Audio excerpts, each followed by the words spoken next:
Good morning, good afternoon, good evening, depending where you are. And welcome to Logic Apps Live September 2025. We have a good crew here. We have Kent, Divya, and Parth from our PM team. And we're going to be showing a lot of the work that we've been done in the last month or so on Logic Apps. So let's take a quick look at the agenda. So as usual, we have the Ace Aviator of the month and some community updates, right? Some exciting updates on Logic Apps Community Day, and we're going to be talking this month about some MCP updates that Kent is going to share, and some agent updates from Divya. The Ace Aviator of the month is Kritika Singh, that you also last month on the Logic Apps Live. Kritika is an integration architect and consultant at Capgemini, right?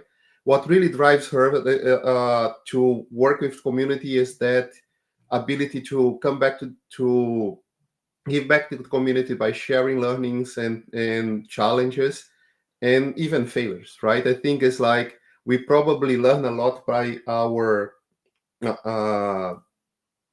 by our wins, but we also learn a lot by our losses and our failures. So sharing both sides of that is usually inspiring.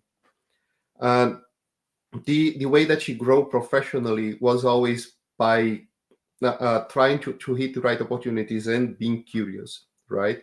So getting challenges as a chance to learn, that kind of matches with what we are talking about there, share both the wins and the losses, and that makes a huge difference on for her on how she was owning all of that and also making sure that she was taking responsibility and trying to take risks. And I would suggest that you go and read her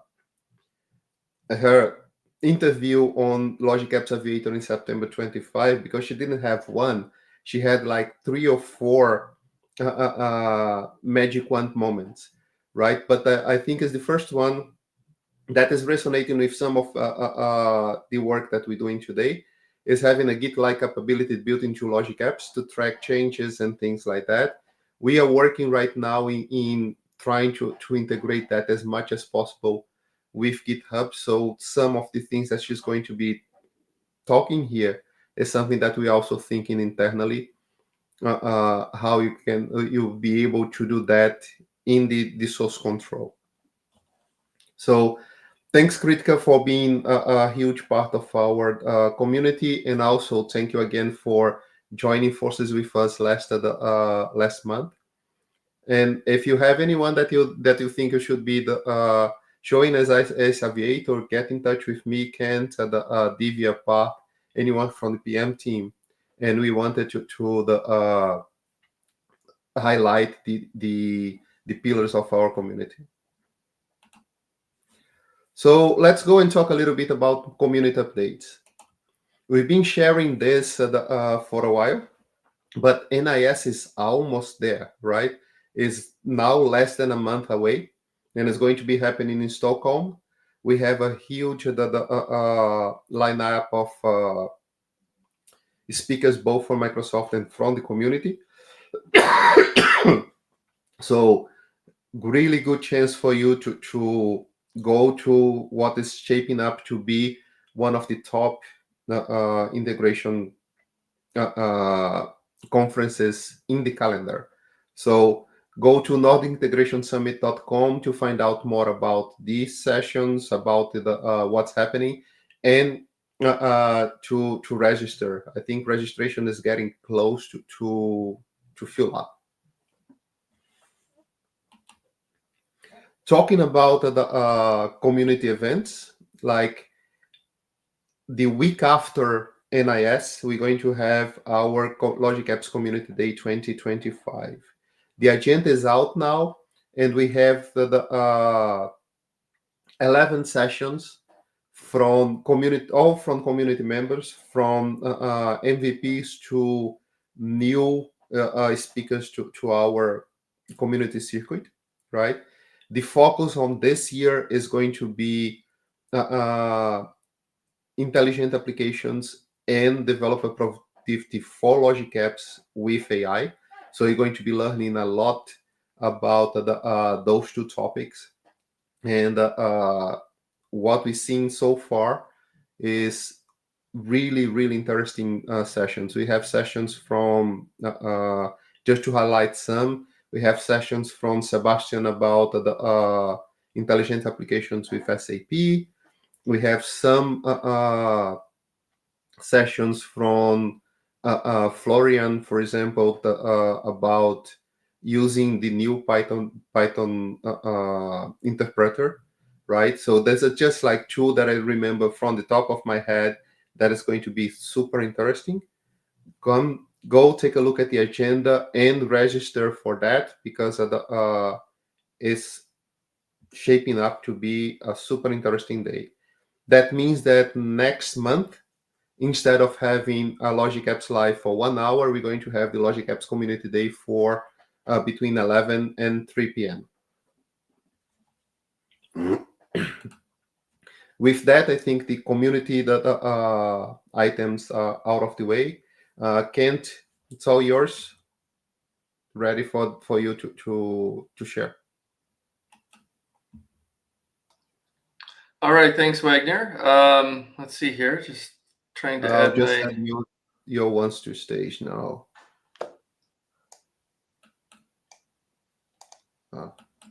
Remove and add all yours. Okay, thank you. Hi, everyone. Thanks for joining. And as always, feel free to add any questions or comments in the chat, and we'll try to get through them in real time or at the end, time permitting.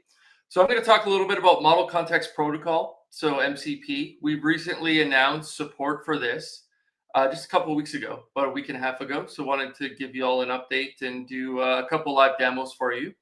So for those of you who may not be familiar with MCP, it is an open protocol that enables integration between large language model applications or agents and your tools and data sources. So naturally, when we think about connectivity, Logic Apps has a role to play here. We have more than 1,400 different connectors today that allow you to connect APIs, file systems, databases, AI models, and much more. So naturally, it's pretty interesting to take these different connectors and expose those as MCP servers and tools so that you can go ahead and consume these from your agents itself. Now, we've gone ahead and established a partnership with API Center to give you an opportunity to expose these connectors as MCP servers. You also have the ability to go ahead and enable this in Logic Apps itself. And we do have some blog posts on the tech community that show you how to do this. Now, one thing I did want to emphasize is that we've enabled these experiences with security right from the forefront. So when you go ahead and use these experiences, you will be using Entra ID authentication, also known as EasyAuth, to simplify securing your MCP servers, but also making them easy to call and doing that in a secure manner. So I really want to sort of call that out from that perspective. So let's go ahead and jump into a demo here. Now, let me just bring up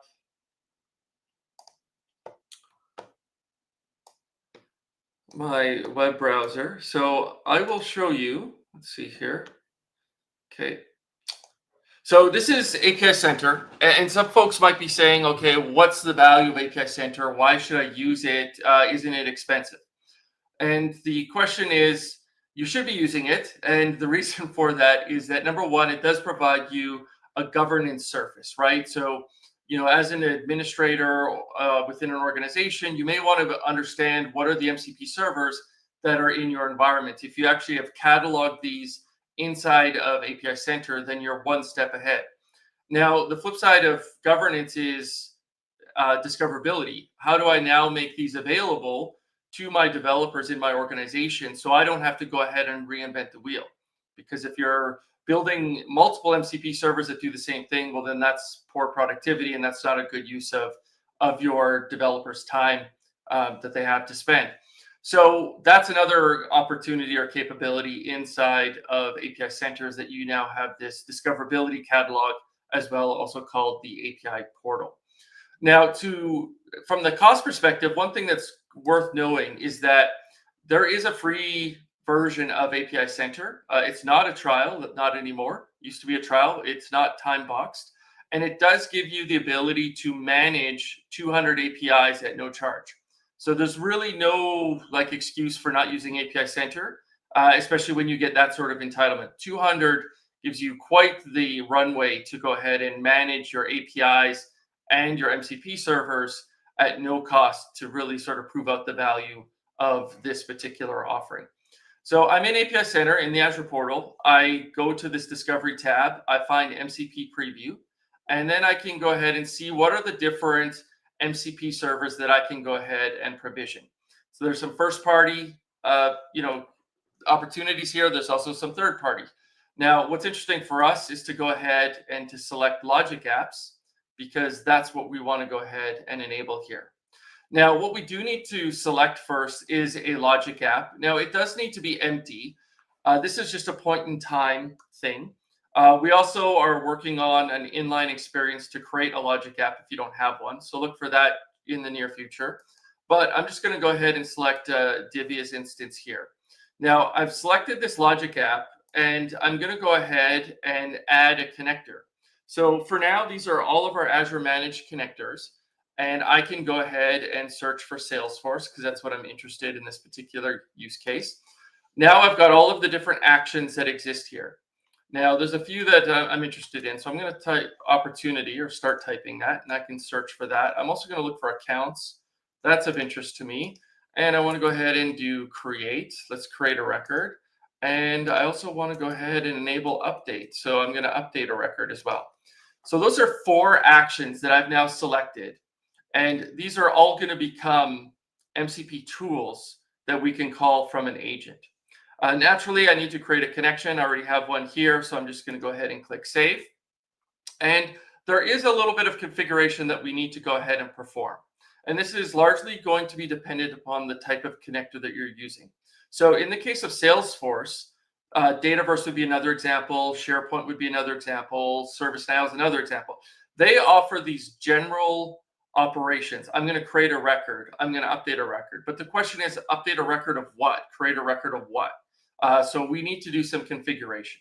So let's go in here. It's a good plan to go ahead and update this particular description. I won't do this here just in the interest of time, but you should do that. That'll make this more discoverable from your agent.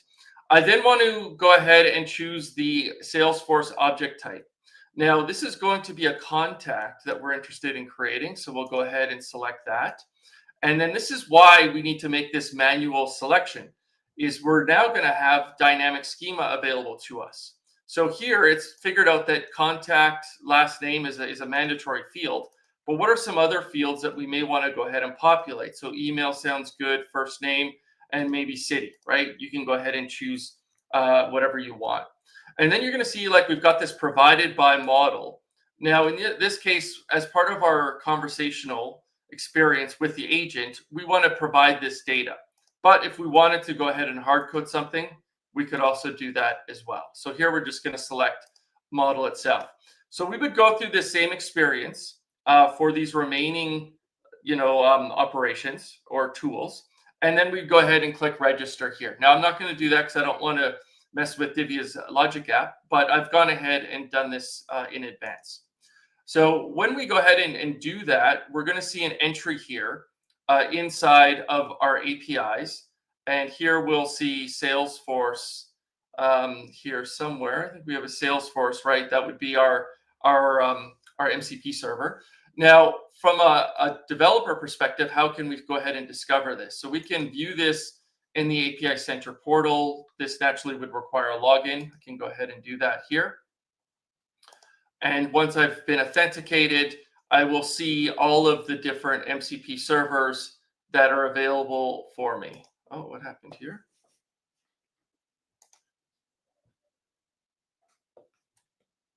Let's just refresh this.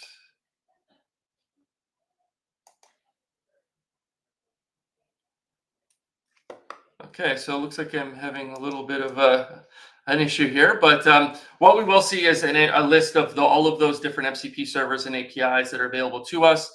As part of that, we'll be able to go ahead and retrieve the URL. So we can take that URL and then plug that into our agent. Now, I'm going to go ahead and use Copilot Studio here just as my agent, and we'll use agent mode in order to go ahead and to interact with this MCP server. Now here I've got a long list of different endpoints that I can go ahead and start. I should have one here for Salesforce, which is already running. We can see that there's 4 tools that are available to us. If I come over here and click on the toolbox and I search for Salesforce, I will see that we've got the Salesforce sales agent with those 4 different tools that we previously discussed. Now, the other thing to note is that for each of these tools, there is a corresponding workflow under the hood for that particular tool. And what we've actually done is we've provisioned the workflow and we've wired up the request parameters into that action as well, so that you can go ahead and basically use this right off the bat without even needing to go in and do any additional configuration. So if no other reason why you want to use this, we just created 4 workflows in the matter of a few minutes, which is pretty impressive regardless of your skill set, whether you're an expert or just new to Logic Apps. So now what we're going to go ahead and do here is we're going to start to sort of chat with our agent, and as a result, go ahead and call our MCP servers. Now, the use case that we're going to go ahead and achieve is that we're a sales organization, and we have a customer called Contoso Construction, and we've got an opportunity with them. And so we're going to do some contact and sales management here. So we're going to start with, show me the Contoso Construction account. And so what it's going to go ahead and do is look for a particular tool that can be used to go ahead and retrieve this information. So we'll just give this a moment here. Okay, so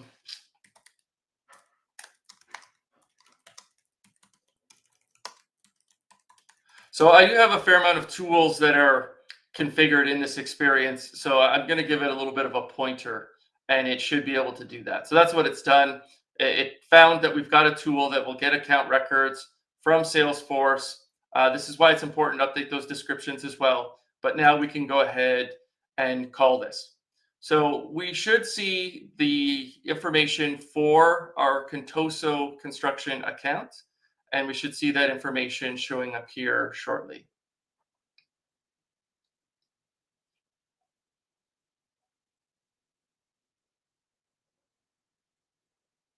All right, so here it is. All of the details around it, some interesting values such as the ID and the additional information here. Now, we've recently had a meeting with a new sales manager at Contoso Construction, and we feel that this particular person, Steve Smith, can actually help us unblock a deal that we've got going on with Contoso Construction. So what I want to do is I want to add Steve Smith as a contact in the Salesforce instance and link him to that Contoso Construction account. So I've provided this particular prompt, and it's already automatically figured out that we've got a create record tool that we can go ahead and call. And as a result, we're now going to go ahead and pass this information in. And so let's go ahead and just flip over to Salesforce. And if we look at, we're on the account here already. Oh, nice. Just having lots of fun with logins today. We can now see that we've got Steve Smith has been added and linked to this particular account. So that's great. That was pretty harmless.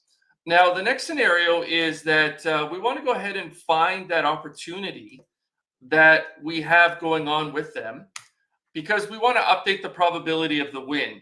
We've met with Steve. We feel that Steve can be quite valuable in terms of helping us win this deal. So let's go ahead and update Salesforce to go do that. So here what we're going to do is find opportunities that are supposed to close in August of 2025. And what we can see here is that the probability of the win is currently set at 50%. And now we feel quite good about this. So let's go ahead and let's update this. And so this is should go ahead and update our opportunity. and improve the probability so that we've got all of that captured just because we've had a good meeting there. So if we head over back to Salesforce once again, we should be able to find opportunities. Here's the Contoso August order. And now we've gone ahead and updated that from 50% to 80%. Now, so what I showed you here was being able to go ahead and use GitHub Copilot and VS Code to go interact with these MCP servers. Obviously, this is just an example. Actually, GitHub Copilot is actually quite easy tool to go ahead and consume these MCP servers and interact with them. So that is why I chose this. Naturally, other agents, other agent surfaces can go ahead and call these things as well. Now, there's one other scenario I wanted to show you folks as well. And this one might be a little bit closer to home because I can't imagine there's a ton of salespeople on the call here. So we're always in that situation where we need to do some testing, and we want to actually test using some data. But creating data is not a very fun process, is it? It's one of those things where you want to make sure it's random. You want to make sure that it's got some unique values. You want to cover some different scenarios, and it's pretty time consuming to go ahead and do those things. So what we can actually go ahead and do is we can actually use an MCP server to help us do this. So what I've got here is a prompt, and this is for another demo that we're working on, where we need to create some sales order data. So here I'm going to ask for 40 records to be created in Dataverse, where we've got Northwind Traders as the company name, and then we want to, create some order numbers. They should be random. We want to go ahead and create the value of that sales order within a specific range.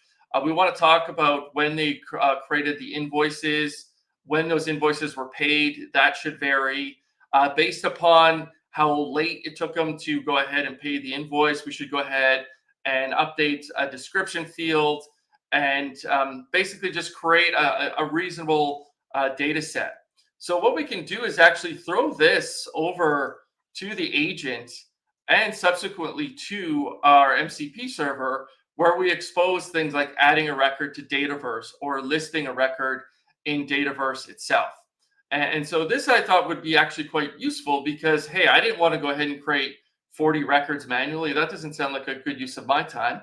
But if I can actually delegate that to AI, give it sort of my rules that I want it to go ahead and follow, and then create that unique data set for me, that sounds pretty interesting from my perspective. So that's what we're going to go ahead and do here. Let's just let it do some thinking.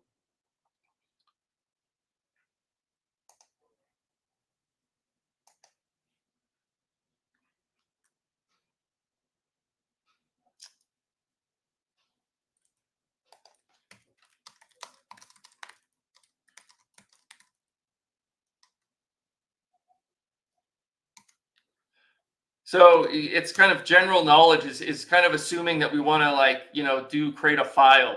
And here, that's not our outcome, not our goal. We want to actually go ahead and use a tool to go ahead and do this instead.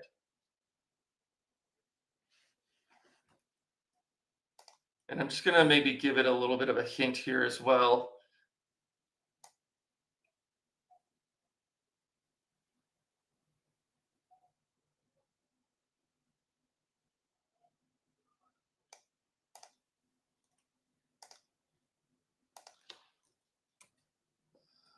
So we've got a MCP server called Fourth Coffee.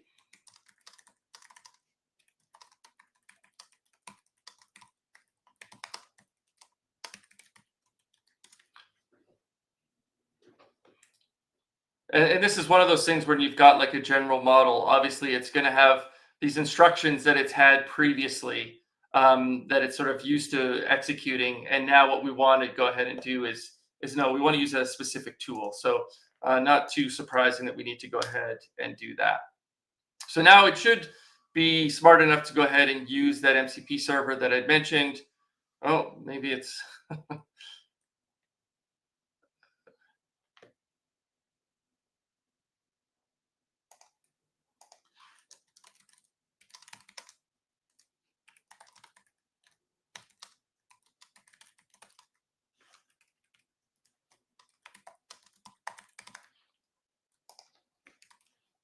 So we're just going to change our prompt one more time here. This should work, and hopefully it will figure out what to do. Okay, so it wants to list rows. Not quite sure of why it wants to do that, but let's go ahead and humor itself. So it'll go ahead and list these rows. It'll use that same MCP server to list any of these different sales orders that already exist. And then I would expect that it's going to go ahead and call the add.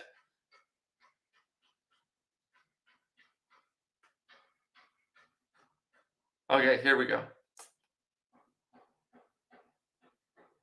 So now it's listing out all of the data. So I'm just going to say, please proceed. And what it's done there is it's created the data based upon my prompt and including all of my different constraints from that perspective, so that it'll actually follow all of those different rules.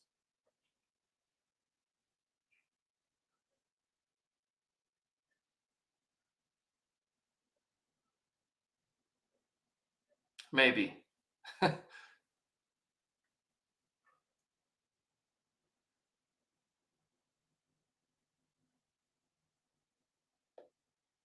Okay. Okay. This is what we want to do. So it's now actually doing these, and previously I've said approve for this session so that we don't actually have to click the button each time. And so what it's now doing is going through and adding. In this case, it did 10 sales order, but I can now get it to do the remaining 30. But I don't think we need to go through that. And then what the outcome is, if we head over to Dataverse, here we actually see this is all data that I've actually gone ahead and generated by using the MCP tool. And you can see we've got some diversity of data. We've got unique order numbers. We've got different customers. We've got different notes. They paid in 30 days, which was standard. We can see, the different types of product that they ordered. We can see that the order is complete, and when they paid and when it was invoiced. So it's actually a good way to dynamically generate some seed data for your different use cases. And once again, you can do it while giving it guidance through prompts. So we'll leave it there. But if there's any questions around MCP, feel free to put it in chat, and I'll hand it over to you, Divya.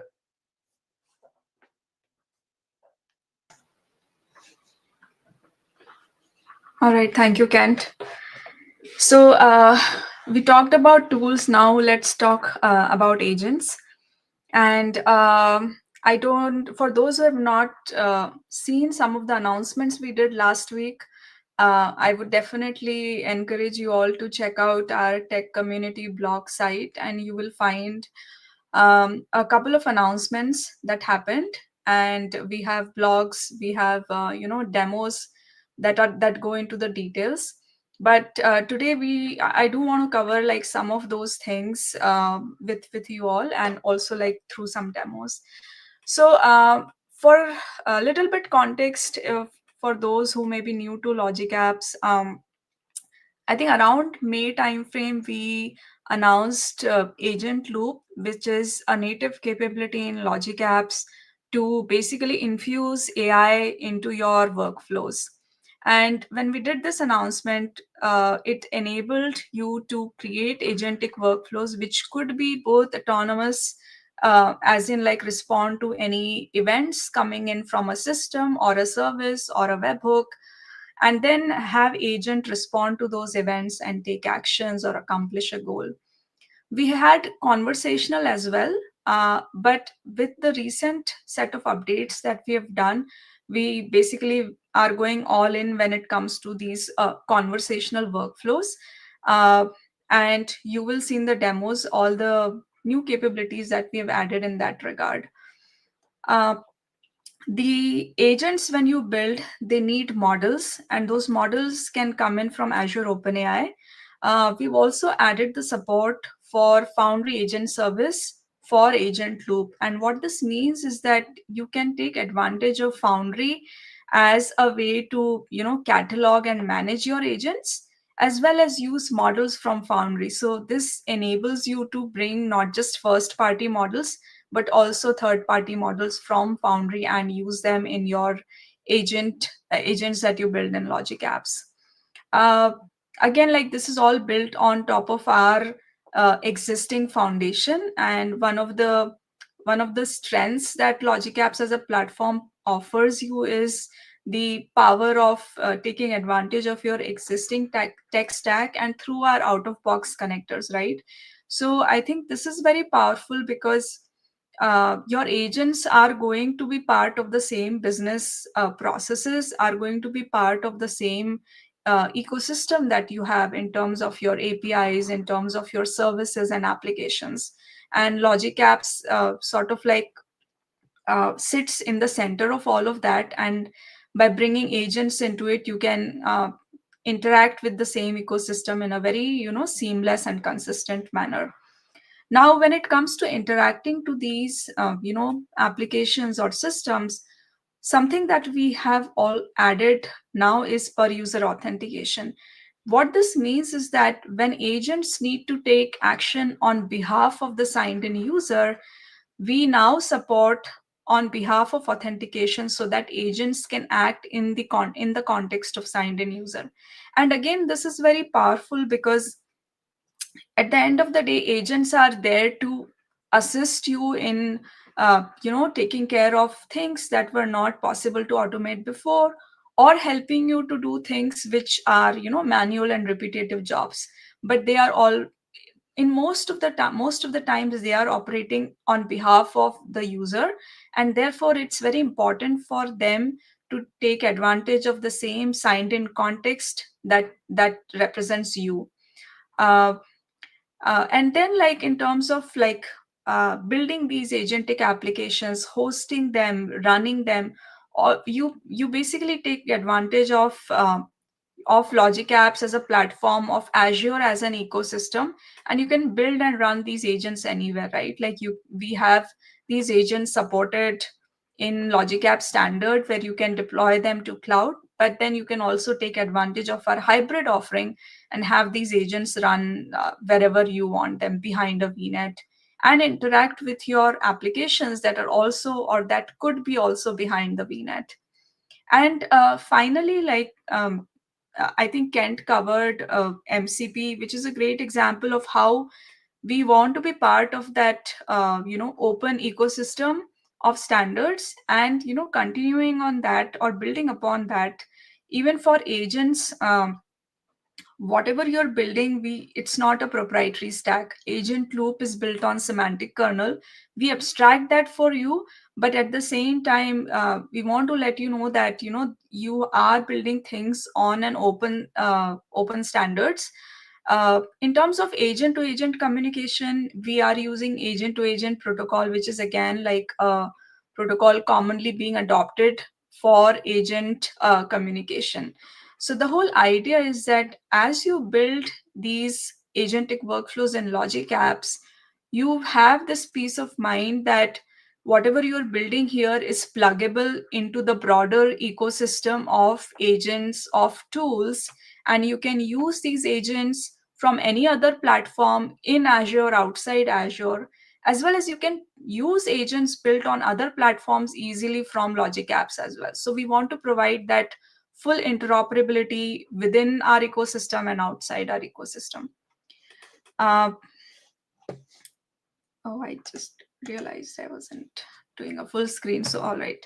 So just going into the capabilities that we announced recently, and I won't go into all of this. I covered some of these right now, but let's jump into the demo. But I think you will see that we have brought in a lot of things when it comes to conversational agents. The chat client that I am going to show you is available natively as well within our designer out of the box, so you can easily like use that and iframe it in your own custom applications as well.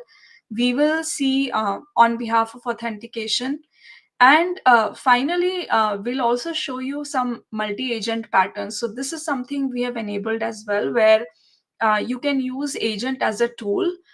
So the idea is that you can build like this hierarchy or like nested agents, and basically have your modular agentic applications where agents are SMEs in certain area and they focus on those tasks. Another pattern that you can build when it comes to multi-agent orchestration is around handoff. And to accomplish that, we've added the support for state machine in logic apps. And the idea here is that you can define your business logic and have these agents pass control to each other. And it doesn't matter where they sit in that graph, the control can always go back and forth, just like you do it in a state machine. So with that, I'll show some of these capabilities through our demos. So let's first start with Python support. So what we have added now is the support for Python, and this is really exciting because for a lot of like applications that you build, you're most likely building your agents that have to analyze a lot of data, do a lot of computations. And in that case, Python is very powerful for those kind of scenarios. So what you get now is the ability to write your own Python code. But more importantly, if you are not a Python developer, you can also use agent here to define in natural language what you want to do and have the agent generate that Python code for you. So let's take a look at this example. Here I have an autonomous agent. I could have a schedule based trigger here, but I have just a request trigger for the purpose of this demo.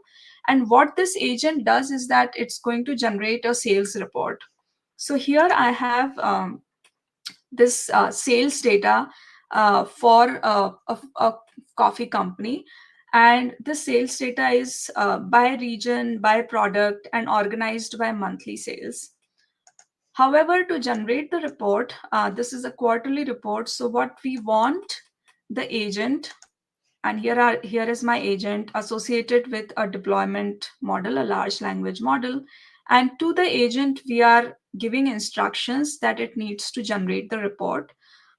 And other than that, what we are telling the agent is that in order to generate the report, it needs to analyze the data and use Python code to analyze the input CSV that we are providing it to it. We do describe a little bit about the schema of what that input CSV looks like. For example, these are the fields that are there in the CSV.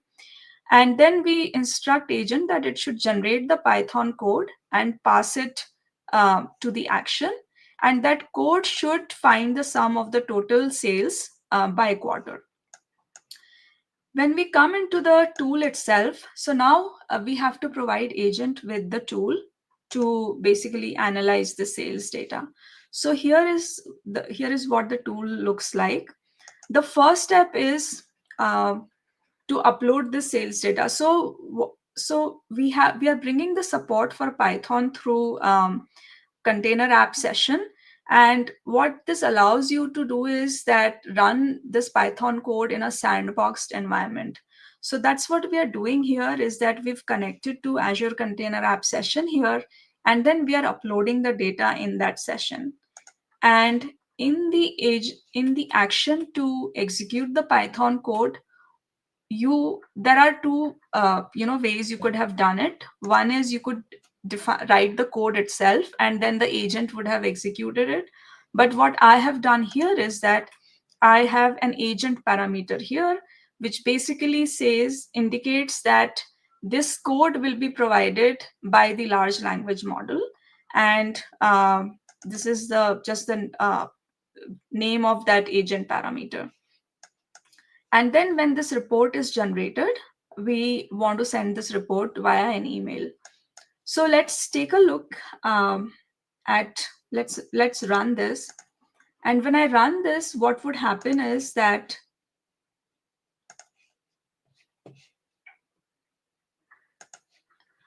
the agent is going to get the file content, and then it's going to go through this process of analyzing that data. So here, let's take a look at this node where the file was uploaded to the session. And this is what that file looked like that I was showing you before. But here, this is the interesting part, right? So the agent generated the code that was required to aggregate that data. And then this data goes to our LLM, and LLM eventually is going to, all right, so I had to refresh this to get the full, to complete, for that run to complete. So now that sales data was uploaded, and here is the report that the LLM, the agent, then generated and emailed it to me. So pretty powerful in bringing the ability for your agent to write code or to execute your Python code. So that's one.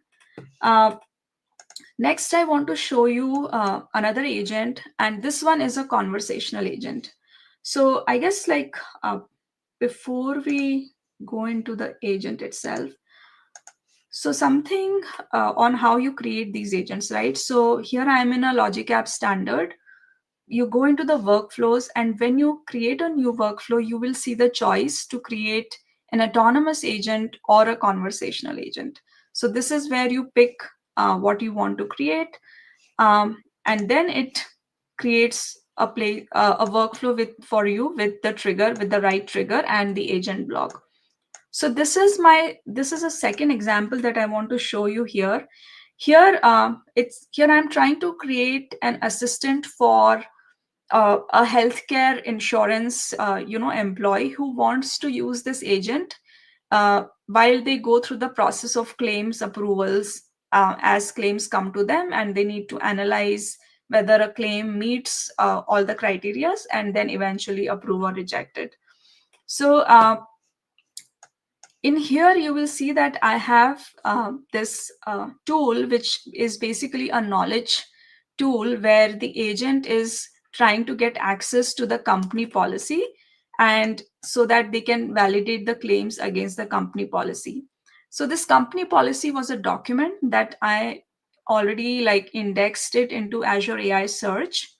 But the action that I want to show here is this search vectors with natural language.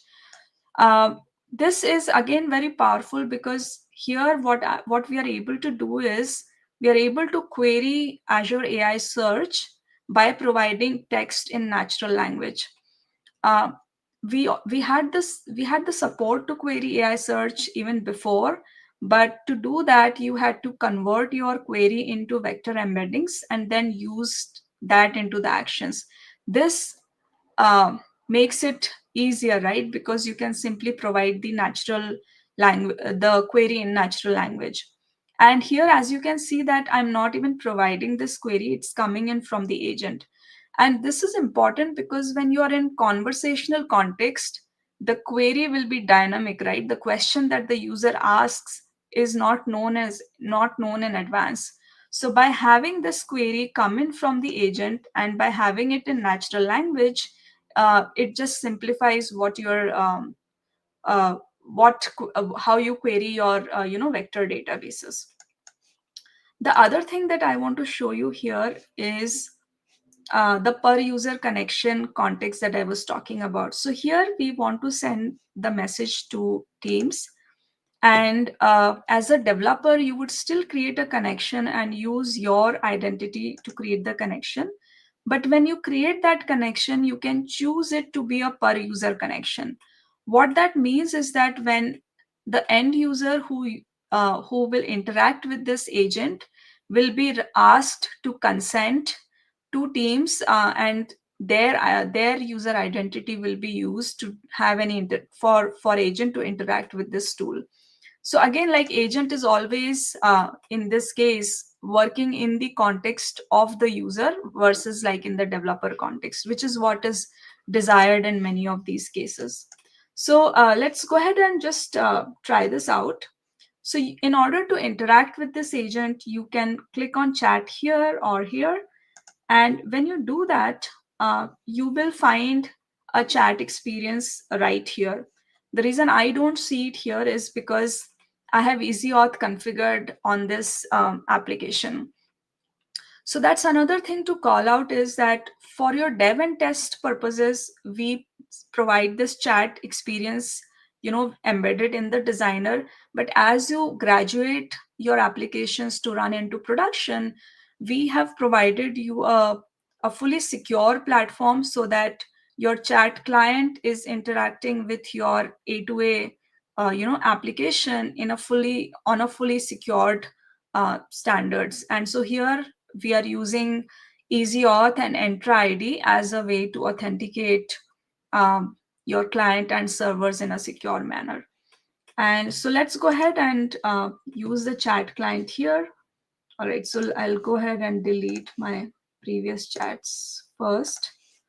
So let's go ahead and start a new chat here. And as an agent, you can ask any questions that are relevant for the claims. But I'll just go ahead and ask something in terms of all the health plans that are being offered. And what you will see here as a response from the user is a long response, right? And this shows you that we support streaming in the chat client so that you can see the response as it comes from the server. Now, as an agent, I have some specific questions about the coverage of MRI in a specific plan. So the agent can ask those specific questions here to make a determination whether the claim that has been submitted has the right codes and whether the claim is covered under the plan that the user is in. Now, just to demonstrate the per user consent flow here, so let's ask the agent here to send this information to the approval team. And in this case, it's going to use the Teams tool that I was showing you before. But in order to use that tool, it wants the signed in user to authenticate so that the agent is able to use that tool on behalf of the user, right? So here I'll go ahead and authenticate. And now that the authentication is completed, the agent is sending that in the context of the user. So again, this is very powerful that you're able to interact with your applications, with your systems and services in the context of the user. So this also gives full auditability and traceability into what an agent does, because you always want the agent is not real, right? It always has to be done on behalf of an employee, and so you have that full sort of traceability there. So with that, let's go ahead and look at another demo here.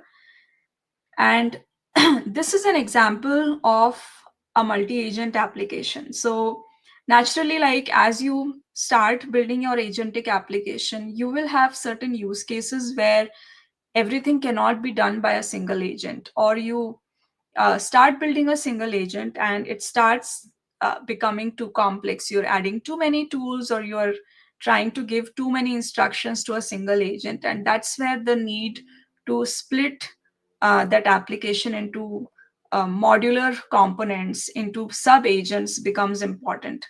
So here is what we have added in Logic Apps, where now you can easily build these patterns. And if for those who have used Logic Apps, you've always seen like an acyclic graph here, right? You start from top and you go to the bottom, and beyond like some looping mechanisms, you don't really have a way to dynamically pass control from one node to the other. But that's what we need here, and that's what we have enabled here, such that we have different agents, and each agent is a subject matter expert in specific task. And when an interaction happens, or when a user question comes in where they need to pass control to another agent, they can do that based on the request. So here what I have is an example of a utility agent, which provides, think of like somebody like Comcast, right? So which provides services to their customers around internet and maybe cable TV. So we have this agent where we have a greeter agent who then delegates, if the question is around internet services, it delegates that to the internet agent. And when the user is ready to configure that, to schedule that service, then it delegates that, or like passes the control back to the scheduler agent. And if there are any questions around billing from the user, then the billing agent handles that. So all of these agents are helping customers as they ask questions. And finally, you have a survey agent. When the customer is done with all the interaction, we pass it to the survey agent.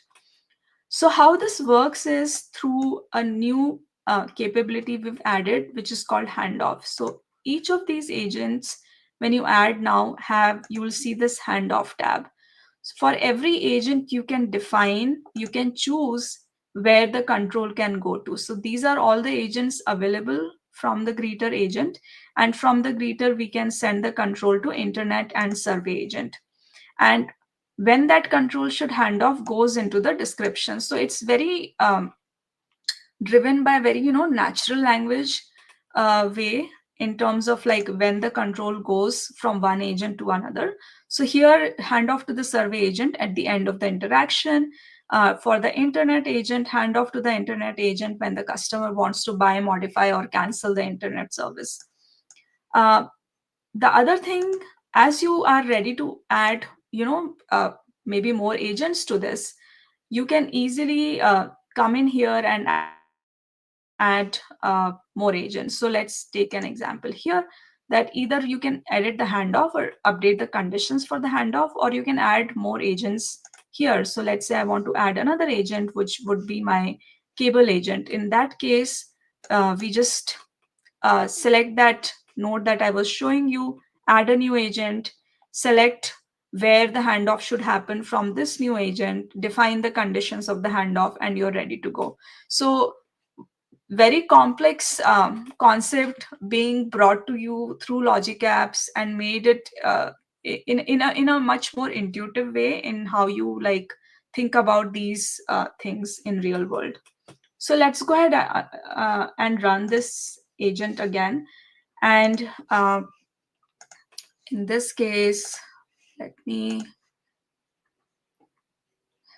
just ask some questions here.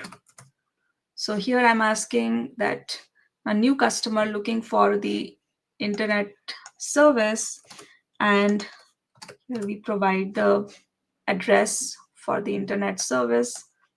The agent then shows us all the options for the plan, and then the user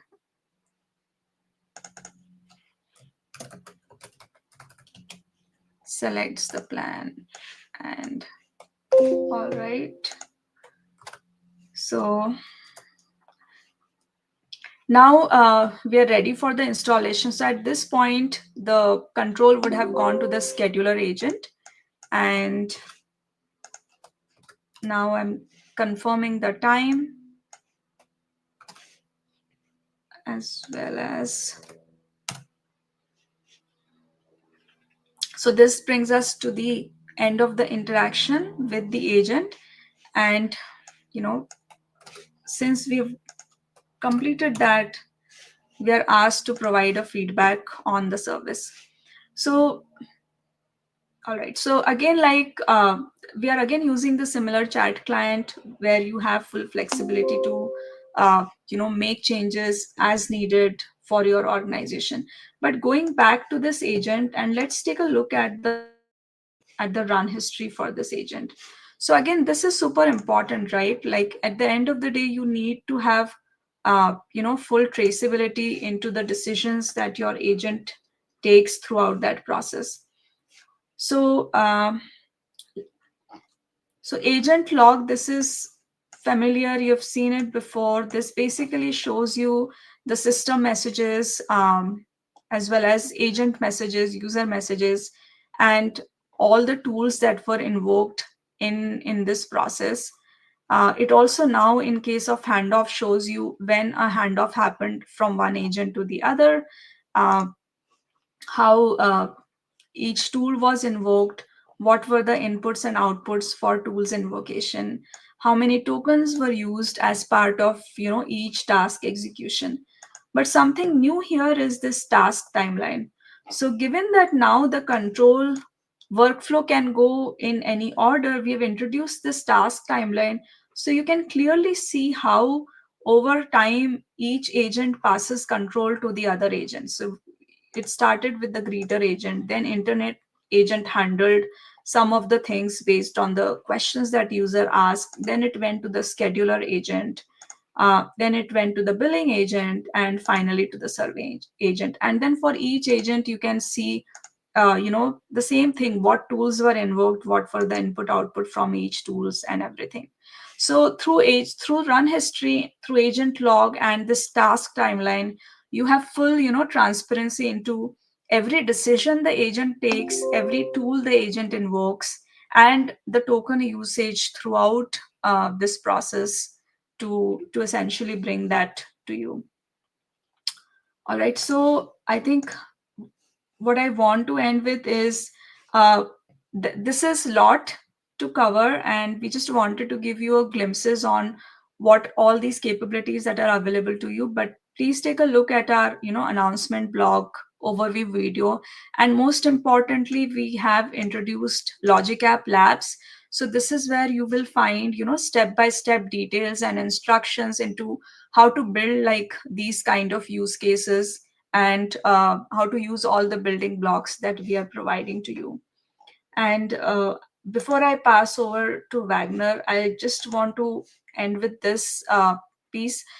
As you're trying these capabilities, if you have any feedback, if you have any feature request for us, aka MS Agent Loop feedback is where you can provide that, or reach out to us directly. All right, so with that, over to you, Wagner. Thanks, Divya. We have one question from Mike, which I think is related to OBO. So, if you have multiple users, do they kick off a new workflow, and this is how the state is managed between those chats, or are we doing something different for that? So the chat is mapped to a run. So here, what the session that I was showing you was mapped to a run. So every user who interacts with the chat will be authenticating using their own Entra ID, and will be interacting with that agent in the context of themselves. So there is like a pure separation between every user and every session. And so when they use the same set of tools, they will have to authenticate using their identity. Mhm. And if you have two chat sessions at the point where you need to authenticate it, or going to authenticate again, or we keeping that in the context of that user? So we do keep it in the context of the user. They only have to authenticate for the first time. But like we provide on the backend, we provide you flexibility to configure how long do you want to keep that user authenticated. By default, I think we have it for 30 days. So for up to 30 days, they need not re-authenticate, but beyond that, they will have to. We will those dynamic connections will not be valid anymore, and they would have to re-authenticate. But that's something we'll provide, like the knobs for you as a developer to control and configure. Thanks, Divya. Mike, I hope that's helped your to answer your question. And thanks both Divya and Kent. Kent, if you wanted to join the stage, just to say bye. We are a little bit over time, but I think it's a good overtime, right? It's the overtime with lots of information. So thanks everyone, and just remember to go and register for Logic Apps Community Day next month, and come ready for 4 hours of goodness.